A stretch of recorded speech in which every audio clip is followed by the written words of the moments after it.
For the past few months, I have been obsessed with the Percy Jackson book series. Now, I know what you're thinking. Goble, you're 25.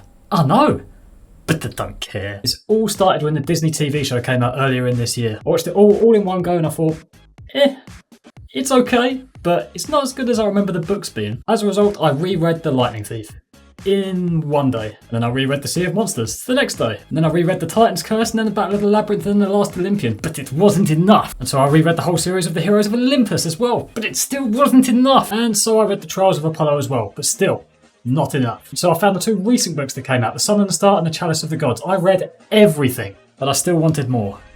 And so I did it again! All the original series, all the Heroes of Olympus, all the Trials of Apollo, and this time with all the Magnus chasing as well, The Sun and the Star, The Chalice of the Gods, the little demigods magicians, the crossover books, and all the little bonus ones, the diaries of this, diaries of that, whatever.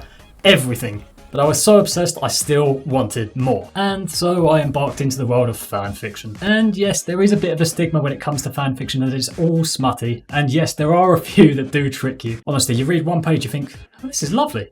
Then you get onto page 2 and go, oh, for God's sake! I've learned, as soon as they use the word slowly, you back away. But as for the world of Percy Jackson fanfictions, I found some really good ones. There's one here called Annabeth's Mortal Friends, which is kind of what they're up to in between the books, or imaginations of what they're up to in between the books. And yeah, brilliantly written, really good story. I found another one as well called Don't Judge a Book by Its Cover, which again, brilliantly written. Set in a slightly kind of alternate universe to the actual Percy Jackson series, but again, brilliant. After both of these, I thought, well, I must have a go.